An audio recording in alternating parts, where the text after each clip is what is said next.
This is my 2019 Yamaha XSR900. It's my daily driver motorcycle, and of course, it's a fantastic bike. But if I need to bring anything with me, well, then I either need to bungee it down behind me or I need to wear it on my back. Hi, my name is Mark Long. I am the host of the Driven to Ride podcast, and since I am headed to Sturgis, I am in dire need of some luggage. So I reached out to my friends at SW-Motech, and they came through like 1,000%. They sent me their SLC Side Carrier System, their Legend LC2 side bags to go with. They sent me the Drybag 260 to go on top. They sent me the LT1 tank bag to go on the gas tank, and they sent me some crash bars. So a huge thank you to SW-Motech for your generosity. But I also figured I could show you that we can take a non-traditional long-distance motorcycle like the XSR and turn it, or almost any motorcycle, into a touring machine with help from SW-Motech. We can't do that from here though, so let's go into the garage and get started. All right, so now we're in the garage and we are going to unbox what we've got in front of us. We actually have two boxes, so let's see what we got.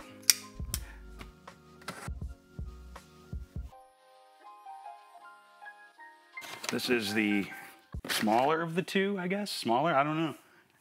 It's the bigger, but it's shorter. So let's see what we got. All right, so first we've got the LT1 tank bag. Then we have the LC2 side bags.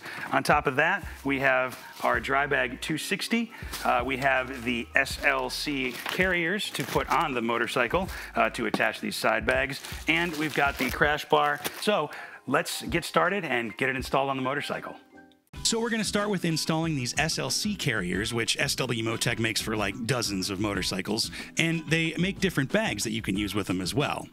So to get this installation started, we've got to take these two trim pieces off that are held on with some pins underneath, as well as a bolt on each side on top that lives under the seat. So we've got to take that seat off as well. Thankfully, the pins come out super easy, and the bolt is not difficult either. There are some slight modifications we need to make to a couple of the trim pieces on the XSR, that is, drilling a couple of holes to access some threads.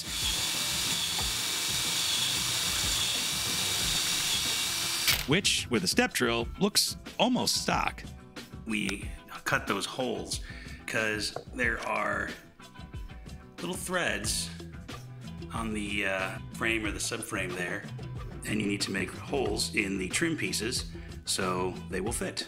Okay, so the first thing that we're gonna do is we're gonna take this Allen screw, put it here, this Allen screw, put it here, and this Allen screw, which is silver and bigger, over here towards this arm right here. It'll be the same on the other side. This silver guy goes closest to this arm. Then we'll take these guys.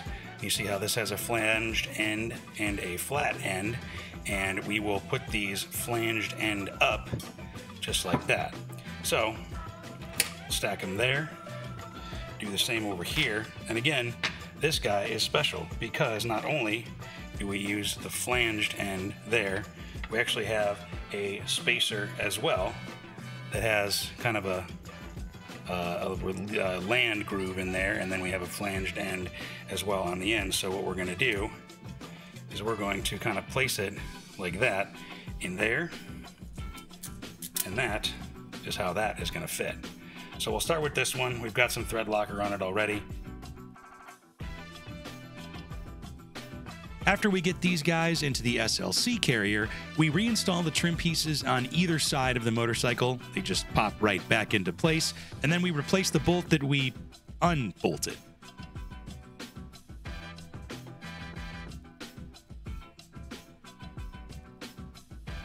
Then we take this bolt provided with the SLC carrier and this spacer, and we sandwich the SLC carrier in between with the spacer going on top of the carrier. And then we make sure the silver guy on that carrier is pointing towards the front. We find the first thread, then we find the second thread, tighten it all down, and we're good to go. I really like how discreet these carriers are. I mean, they don't really stand out if the side bags aren't mounted. Plus, the motorcycle still fits in its place in my super crowded garage, and they give me a couple of extra lashing points. So let's get this LC2 side bag on. You have 3 holes on the side bag, and then 3 mounting points on the carrier. So I think you can probably figure out how this is gonna go. You line up the 3 holes on the bag with the 3 mounting points, push down, and here's another quick angle of how it works. And a quick tip, make sure you always point this quick release slider towards the front of the bike. That's this guy right here. And then that's the same little slider that you'll use to push down on and remove the side bag. Here's another quick angle.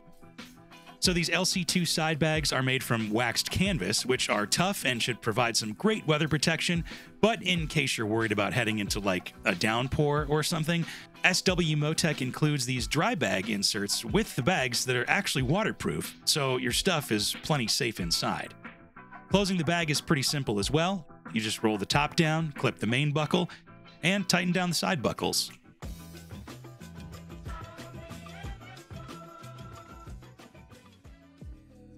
Okay, so we're going to stick with our action cam point of view here. And here we have the SW-Motech Drybag 260. This thing is actually like RF welded. It's completely waterproof. I've got a couple of motorcycle jackets in here just to show how much it can actually hold, and just it's easier to mount onto the motorcycle when you have it stuffed. So you've got a little pocket here that you can store stuff in. You've got a nice handle up here, which is going to be able to help you grab it on and off the bike. And then the way that this works is there are 2 clasps on the side, and then you roll up. And the nice thing, not a lot of waterproof bags have this, is the Velcro to keep it sealed. So you can see, got a couple of motorcycle jackets in there. Just one big cavity in the main pocket or whatever, but then to seal it back up, put that Velcro on. You can push it down to get some of the air out, roll once, twice, and if you can get it 3 times.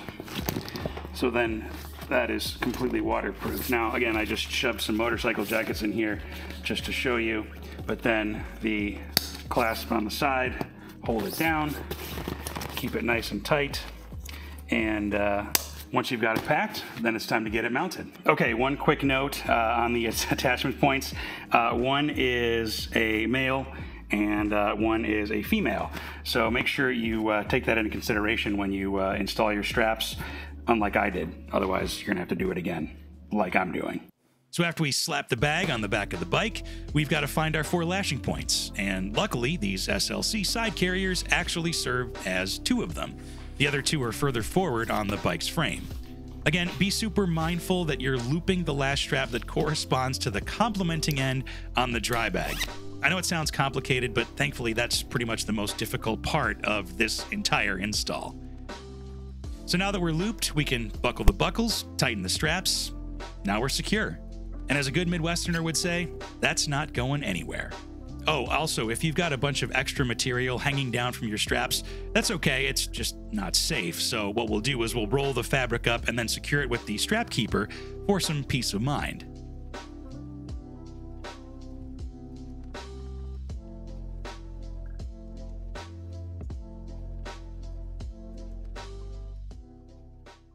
While we're on the topic of peace of mind, though, these SW-Motech crash bars are super beefy, very slick looking, and looks like they can really take a beating, which I'd rather have them take a beating than the motorcycle.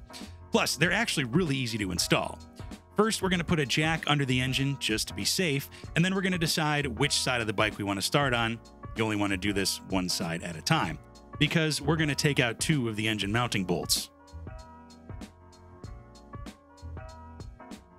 Once we're done there, we'll get our crash bar set up with our spacers and our bolts. And we'll start to screw those bolts in to those engine mounting holes. Oh, and don't forget thread locker. Once they're threaded in, you can torque them down to the proper specification and then pop on the protector caps. Then you'll just do the same thing on the other side. And of course, make sure you peel off the plastic logo protector so it's officially yours. So now that we've got these crash bars mounted, they make the perfect lashing points for the Legend LT1 tank bag. Now, if you have a metal gas tank and you don't have plastic protectors like the XSR does, you can just drop the tank bag onto your motorcycle and take off. We need to do a little bit more work, but thankfully the LT1 comes with loop straps, so all you have to do is find 4 places to mount the straps, hook the straps into the loops that are sewn into either side of the tank bag, and you're set. And there you have it. That tank bag is quite secure. And then if I wanted to get gas, just loosen this off.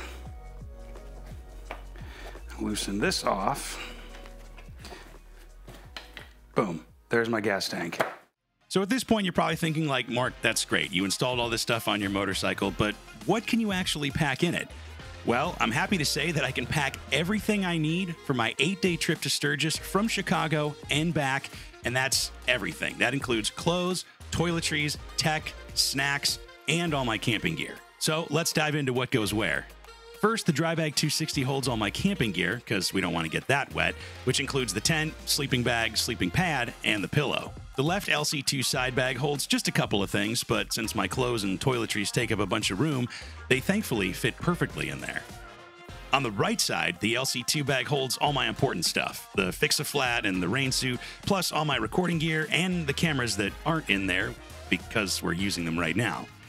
And finally, the LT1 tank bag holds all the stuff I want to get to quickly, like a couple of sporks, a first aid kit, some food bars, a USB charger, some electrolyte powders, and a battery backup. And even though the tank bag looks kind of small, it fits all that stuff really easily. So now the bike is all packed out, feels pretty balanced, feels like there really isn't even much luggage on there to begin with, but I've got everything I need for my trip. And that is how I'm headed to Sturgis on my XSR900, with a huge thanks to SW-Motech for making it possible. If you're headed to Sturgis this year, keep an eye out. Hope to see you there. And thank you very much for watching.